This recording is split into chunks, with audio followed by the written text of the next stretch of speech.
علمی ولولہ اور اس کا انہماک۔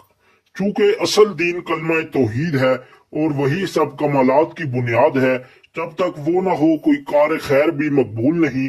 اس لیے صحابہ کرام رضی اللہ عنہم کی ہمت بالخصوص ابتدائی زمانہ میں زیادہ تر کلمہ توحید کے پھیلانے اور کفار سے جہاد کرنے میں مشغول تھی، اور وہ علمی انہماک کے لیے فارغ و یکسو نہ تھے، لیکن اس کے باوجود ان مشاغل کے ساتھ ان کا انہماک اور شوق و شغف، جس کا ثمرہ آج 1400 برس تک علوم قرآن و حدیث کا بقا ہے، ایک کھلی ہوئی چیز ہے۔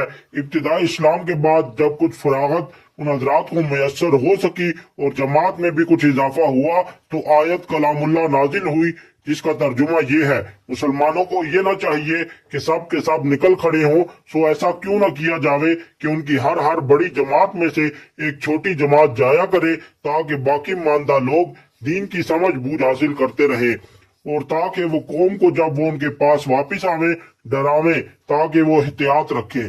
حضرت عبداللہ بن عباس رضی اللہ تعالیٰ عنہ فرماتے ہیں: انفروا خفافا وثقالا، اور الا تنفروا يعذبكم عذابا علیما، سے جو عموم معلوم ہوتا ہے اس کو ما کان المؤمنون لینفروا کافہ نے منسوخ کر دیا۔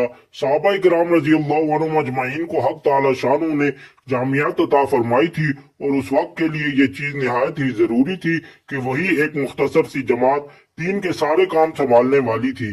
مگر تابعین کے زمانہ میں جب اسلام پھیل گیا اور مسلمانوں کی بڑی جماعت اور جمعیت ہو گئی، نیز صحابہ کرام رضی اللہ عنہم اجمعین جیسی جامعیت بھی باقی نہ رہی، تو ہر شعبہ دین کے لیے پوری توجہ سے کام کرنے والے اللہ تعالیٰ نے پیدا فرمائے۔ محدثین کی مستقل جماعت بننی شروع ہو گئی، جن کا کام احادیث کا ضبط اور ان کا پھیلانا تھا۔